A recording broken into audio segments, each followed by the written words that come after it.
Hello, everybody. We know that we're the late night cooking show tonight on Wednesday, June the 5th. And Dee just came in off the field watching her daughter. I just came in from the hairdresser, so it's a little crazy here. So just want to say hello to everybody. Tonight we are going to be talking about zucchini. And Dee has cooked up some awesome recipes. Dee, I've been looking at your pictures all day. I haven't told you, but I've been doing this like 5-day fast. So today is day 2. And looking at cooking pictures was not easy. No doubt. How are you, Dee? How's the weather up in the Hat? It's good. It's good. Little windy, but nice and warm now. Yeah? Yeah. All right. Well, it was pretty warm here today. So, all right, you guys, we're going to jump up here and we're going to throw up our zucchini recipes. And if you love zucchini and you would like these low carb cooking recipes, be sure that you just type in the word newsletter and we will send you a little post in your Facebook Messenger box, and you can just subscribe to the recipes. So if you already get our newsletter, you don't need to do that. But if you don't, it's a 2-step process. All right, Dee, tell us about these. And last year we did a zucchini show, but these zucchini boats look like way prettier than the last ones you made. Well, you know what? I just keep trying to, when I remake a recipe, I just keep trying to make them better, or a new version or some variations when putting them together. And so zucchinis make fantastic boats. And it doesn't matter really what your filling is, whether you're doing, some lean ground chicken breast or turkey breast or extra lean ground beef.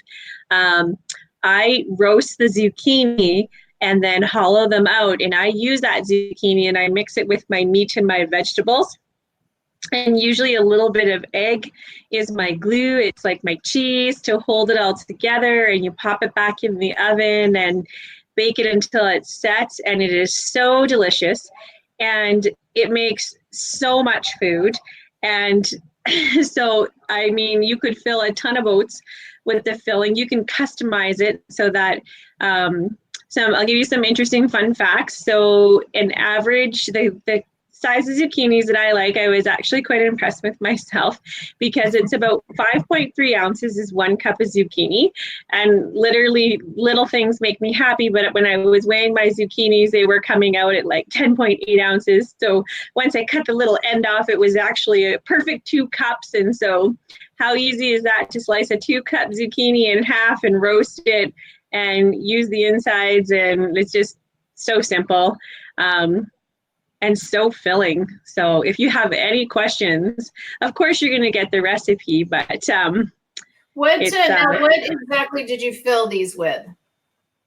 So that is pictured is the so it's extra lean ground beef and beaten egg and grape tomatoes and colored peppers and green onions and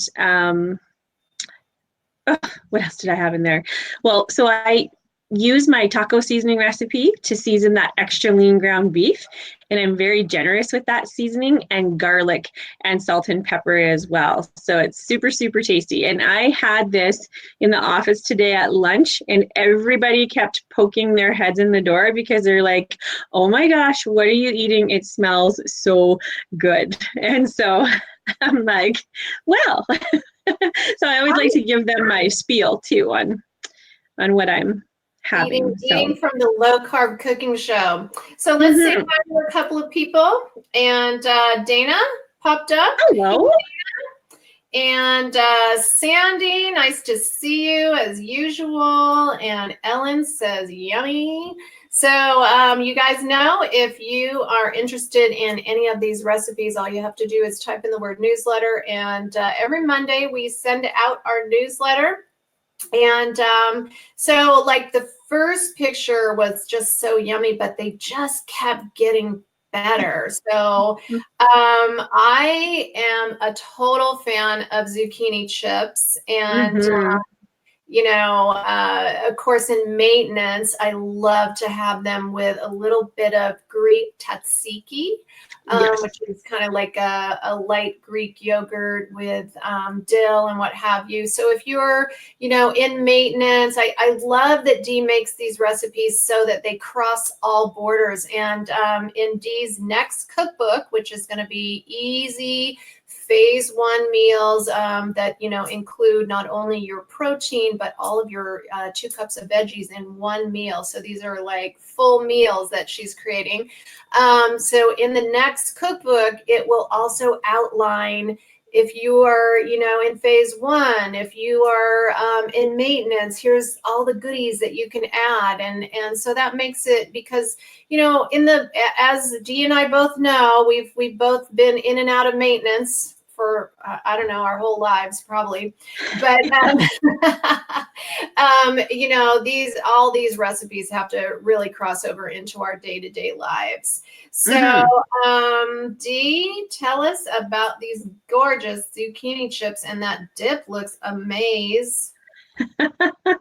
So they're really neat. You can use anything. You can go so simple. Like you can just do, a Walden Farm or an IP dip, or you can create your own. And every week I'm going to try to give you some new dip or dressing ideas. And today you're going to see that I actually use a dressing, and I also use it as a little bit of a marinade as well. So we want to just give you some really simple ideas, but that can cross over into a lot of places. But zucchini chips are so very easy to prepare, to make. They're really nice and crispy. They hold spice beautifully. And so you can dress them to your heart's desire. I did a batch that had just good old plain sea salt on them with a little bit of olive oil. And then I did a batch that had coriander and cumin and paprika and a tiny bit of garlic. And actually what I did was that I mixed the 2 batches together. So kind of like a little bit of you're going to guess what you're going to get when you put your hand in the bowl. And I had these on our open house table at work today, and you can't keep your hand out of the bowl. You just can't. Anybody who walks by and puts one in their mouth, and they kept saying, "What is this?" Like, it's zucchini. What? So it's kind of one of my favorite things to do, because then even clients or customers in the store that aren't clients, it really piques their interest. And we actually do have some people that come in and they stroll by our side of the store just to see if I have anything on that table. So some little tips. Some little tips about zucchini chips. The trick for crispy chips is you're going to remove the moisture from those chips once you mandolin slice them. So this is something you guys hear me talk about so very often, is removing moisture. So once they're mandolin sliced, you sprinkle with a little bit of salt and you let the moisture come out naturally. You dab it up with some clean tea towels or paper towel. I actually like to put them on a cookie sheet on paper towel, apply more paper towel or a clean tea towel, and then put something heavy over top so that it soaks it all up. And then you bake at a low heat. So guys, try not to rush it. So I like 225 degrees, takes about an hour, and depending on the size, and maybe an hour and change for a batch. So you just, kind of check on them. And that way they come out crispy and not burnt. So if your heat is too high, parts of your chips will burn and other parts will still be mushy.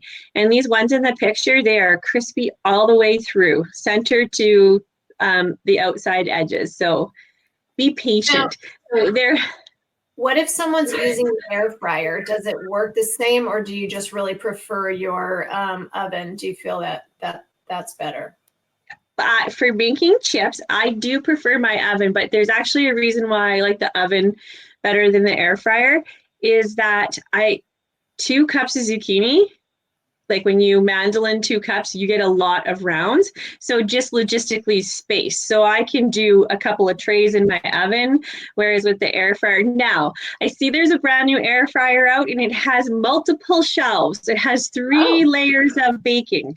So that might be the one to try. There's a brand new Power XL, 3 layers. And so that would be, so like for my house, 1 little layer of air frying just isn't going to cut it. I would actually end up spending more time doing batches and batches, right? So I do like the oven for just because I can do so many. I have three big racks in my oven, right? So yeah. I can see that. Well, they look absolutely delicious, and I think this is the oregano dip that you made. Is that right? Yeah. Okay, so and I think that crossed over to another recipe that we had. It's actually in 3 tonight. Oh, okay. All right. I just wanted to show you how something so simple can be so tasty. And there's some more. There's some more oregano dip just right on the tray. Oh, okay. All right. So you made, I love kebabs. So my boyfriend is Greek, so he loves a kebab, and they're so simple and easy to make. And what meats and things did you choose here other than the zucchini? So this is actually a completely vegetarian kebab. It is just grape tomatoes, mushroom, and zucchini. And then it has the lemon, fresh oregano, garlic dressing. And so this is how simple this is. The cubed veggies on the stick, on the grill until those little cherry tomatoes are just about ready to burst. Remove from the grill and brush the fresh dressing on them while it's hot. Ridiculously simple and ridiculously delicious. And so those actually got put in the fridge overnight until the next day, and they were even better the next day, reheated. So you basically marinated them in the oregano sauce then and left them in the fridge? Nope. Oh, you put the oregano sauce on afterwards? Yeah. Oh, okay. Yeah, so I took them off the barbecue piping hot, brushed on the fresh dressing, and because when the veggies are so hot like that, the dressing just soaks right into those barbecued veggies. And it's something, you've heard me say it if you watch us before. You don't need to oil your vegetables or season your vegetables before they go on the grill. Now you can, but you don't have to. And especially if you're in phase 1, it's way harder to control oil amounts and keep track of oil and those types of things when you're using lots. If you're brushing the grill and brushing your veggies, the beautiful part of phase 4 maintenance is that's great. You have way more leeway and wiggle room to work those fresh, healthy oils into your daily macros. But in phase 1, we have to be really diligent about knowing what we're putting on things. So 1, this recipe has zero oil in it until you use the dressing. And then when I make dressings, I control the amount of oil. So I always, my full recipe is either going to have, 6 teaspoons of oil or 8. So, there's 3 servings in here or 4 servings in here. Really easy to divide out. Yeah. It's super important for me to know that if I'm making a batch of something, I need to be able to divide it out equally. So 2 servings or 4 servings or 6 servings. Yeah. Well, and for, for those of you that really, do your meal prep and all of that, it's important to figure it out so that you can set a bunch of them aside and eat several during the week. Yeah, that's great. So grilling, go ahead. Sorry. And so grilling things like kebabs, veggie kebabs, super easy, fast, simple, and easy to construct and to prepare. And they're still good the next day, or you can have those skewers ready to go. They'll stay nice in your fridge for a few days easily. So you can have them done ahead of time for fast meal prep as well. And then, you know what? Everybody in your house can customize their own kebabs. So you can have an assortment, so maybe somebody in your house who's in maintenance, maybe they're going to add onions to theirs, or maybe somebody wants some peppers on theirs, so on and so forth. Maybe somebody wants some eggplant, right? So you can have nice bowls of chopped veggies. Everybody can design their skewers, and away you go. So super easy to customize. And yeah, Sandy, that's awesome. Like a great veggie to take to a cookout. Yeah, love it. And when you are going to events during the summer and you are in phase one, take a bunch of things that you can share with people. And this is the perfect thing. Oh, we just brought a tray of kebabs. And then you're covered. You don't have to worry about a bunch of, proteins that are filled with barbecue sauce that's sugar filled and what have you. And then you walk away and you tell your coach, oh, well, I went to a barbecue this weekend and, I wasn't prepared. So yeah, this is the perfect recipe for that, for sure. Yeah. Oh, awesome. Okay. So, and I love me a frittata. I'm an egg and breakfast girl. So I could just eat breakfast all the time. Yeah, and so zucchini frittatas, I mean, your options are endless, really. They so are. Again, I was kind of on a mandolin slicing. I don't know. I love the little mandolin rounds. The nice thin even slices. And so, I mean, you don't have to do it that way. You could do long lengths, you could zoodle them, you could just slice them with a vegetable peeler, but these layered so beautifully around the herbs and eggs. And for a complete vegetarian meal, you could even add some of our faux feta on top and baked any veggies are a go, so not just limited to the ones you see here. So this is definitely, zucchini frittatas are definitely somewhere down the line. You're going to see another version from us for sure. Yeah, I love that. And if you have not joined Dee's Recipes Facebook group, get over there and join. One of the things that we're trying to do slowly but surely is in the Dee's Recipes, there's a tab called Units. And we're trying to get all the units to have different recipes as far as breaking them out for different vegetables and different proteins and brunch and just a lot of different ideas so that you guys can go in there and access that as a resource. And we just recently, now I was telling Dee, Dee and I have been, married to our show here for about a year and just had our anniversary.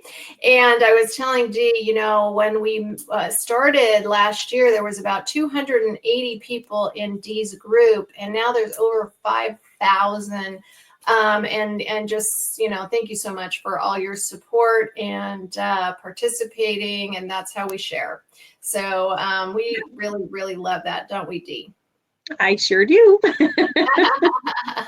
Now this, again, I so love, I'm going to Italy in about 2.5 weeks. And lots of zucchini, lots of grilled eggplant, which eggplant was our show last week, and all these tomatoes. It's making me excited for Italy. Yeah. So this is beautiful and fabulous. Yeah, so I am very, very spoiled, and literally blocks away from where I work are fresh greenhouses. So those little beautiful tomatoes come out of a greenhouse, organic, fresh. Lots of greenhouses use bug warfare instead of chemical warfare, so it's awesome. And usually I can get fresh zucchini at one of them as well. When their yellow summer squash is ready, it's just amazing. But the most impressive part for me right now is the fresh herbs. So that is fresh oregano that you see as the garnish in the middle of that plate there. And that fresh oregano is what is in the dressing and recipes and in this fresh summer salad. So super simple salad. So you can, I like the julienne, I like baby zucchini and summer squash for this salad because they're really firm and compact. So they hold up better in a salad like this. So nice little julienne pieces, the fresh grape tomatoes, fresh oregano, salt and pepper, and then I did the lemon oregano garlic dressing on this as well. And a tiny little bit goes such a long way. So it coats the zucchini and the grape tomatoes and oregano really simple. Super fresh, really delicious. Honestly, this week, the more simple the recipes were, the more flavorful they were. It's just, when sometimes I think we overthink recipes. We think that there doesn't have to be a lot of steps, and there doesn't actually have to be a ton of ingredients. The tomatoes and the zucchini with that tiny bit of fresh oregano, it's the bomb. Like, it's so good. Yeah. So. And when we go to other countries, it's really interesting to me how simple and delicious people eat. Like when I go to Italy every year, I never gain a pound. I love the all the fresh options that are always available, and people eat fresh, real, simple foods, and they're absolutely delicious. And Yeah. definitely, start eating this way and changing your entire lifestyle for the rest of your life, and that's when things will change for you. I'm looking for my favorite recipe right there. So Oh my goodness. you know that I always end with my favorite recipe. And if you guys don't have Dee's baking ebook, you need to download it because she makes the most delicious recipes.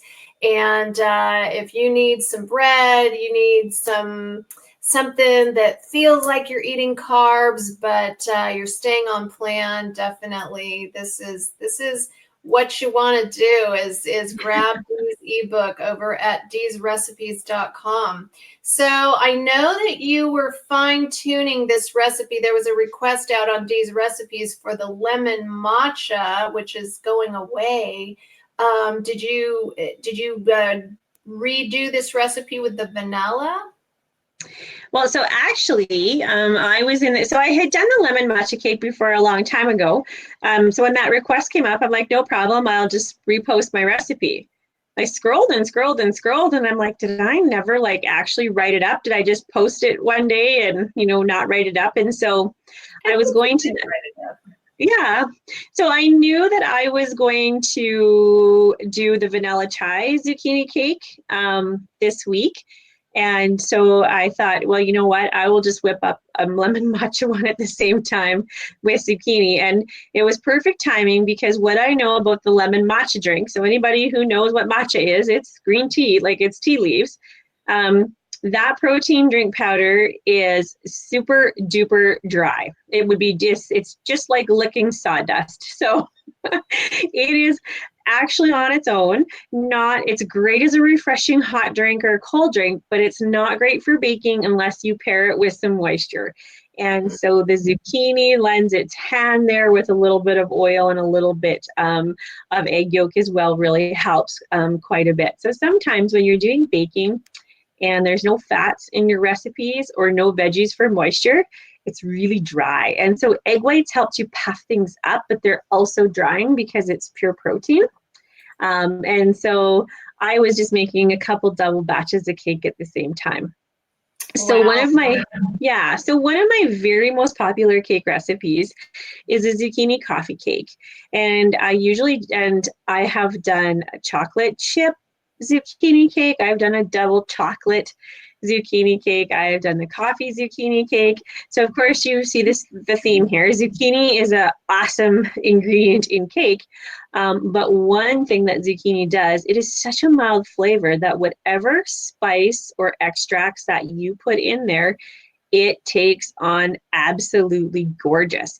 And so the vanilla chai latte drink is awesome in baking. And then I also have a vanilla chai spice blend. that I make and then add to our flour as well before we get baking. So it's a super aromatic and flavorful cake. And these went to the clinic today as well. And they were a hit. And a big part of that is the aroma of them. So I actually took one in this morning right out of the oven before I went to work. So I had some that I did yesterday, but I whipped up another one this morning before I went in, and that gets, the juice is flowing, the taste buds going, the interest peaked. So it's a lot of fun. You guys Melissa's a lucky girl to have you on board and making goodies. What I wouldn't give to have somebody bringing in coffee, cake, and stuff that my clients could try. Love it, Dee. Thank you, Sandy. You're very complimentary tonight. Really appreciate it. Sandy. Yeah. Let's just talk for a minute as we close out our show, Dee. Always interesting to see what the topic of the week is in the clinic. Tell me what's been coming up for you guys over there. Oof, I've got a lot of dieters transitioning from phase 3 to phase 4, and they're scared to eat. They're scared to eat. They're like, man, that's a lot of food. Or man, I can't eat fat. No, I can't eat eggs. My doctor says my cholesterol's too high. And I have to stop myself, and I'm being 100% honest with you. I have to stop myself from doing this. Every time somebody says, I do the same thing, because you know what, eggs have nothing to do with cholesterol, but right? So they're scared. Your high blood pressure or your high blood sugar is what's causing your cholesterol. Yeah. Totally. It was a really common theme today. It's one of my favorite things to talk about, though. It's to take the time and explain, different ways, that you can get those fats in. So you don't have to eat gobs of cheese and avocados, and you don't have to glug the olive oil jug. There's so many ways that you can add so much nutrients to your food in tiny amounts, but they all give you good whole food sources and lots of healthy calories attached to fat. So what's interesting enough too is that I have a few that are under eating in phase 4 because they're scared to eat. Very common. So today was, especially today, was a lot of talking and just revisiting about whole food. And another really interesting part of that was, I can't eat that much protein. But then a couple minutes later in the conversation, but I'm starving mid-afternoon. Okay. So you just kind of got your own answer. So you know what to reach for if you're starving mid-afternoon. But of course, many have been taught for many years that, protein sources are bad and whole healthy fats are bad. And so I think it's still going to take a lot of time and education. And one of, the biggest pushes is just whole food, learning what whole food is. Shout out to Ed Reardon again today from Results 22. Yeah, Results 22. Yeah. Had a great graphic today on sugar. What does sugar look like? Here's a beautiful graphic. I shared it from there, and I know it's been shared from my page, I think 10 times today. Those visuals are so important. So, food that people are used to reaching for when they're in a hurry or this will do, this will tide me over. So just talking language, so if you stop at a gas station and you're absolutely famished and you've had no time, and I'm not being condescending, this is a real conversation, then you know what? You're going to bypass the chips and you're going to bypass the chocolate bars, and maybe you're going to buy a small bag of peanuts, or maybe you're going to buy a small bag of sunflower seeds, or maybe that cooler is going to have a couple of boiled eggs, or maybe, it's not perfect, but maybe you're going to buy a little bit of beef jerky versus just grabbing the chips and chocolate bars. So it's we just need to think about it. We need to talk about it, and we need to find ways to cope with things. So of course, guys, I was talking for maintenance, not phase one, but yeah. I was going to clarify that. I think that also, from my standpoint, I really, really talk a lot in my clinic about when we phase out, we're not living on protein bars and protein shakes. Are we supplementing with those things periodically? Yes. But is it better than grabbing a bag of chips? Yes.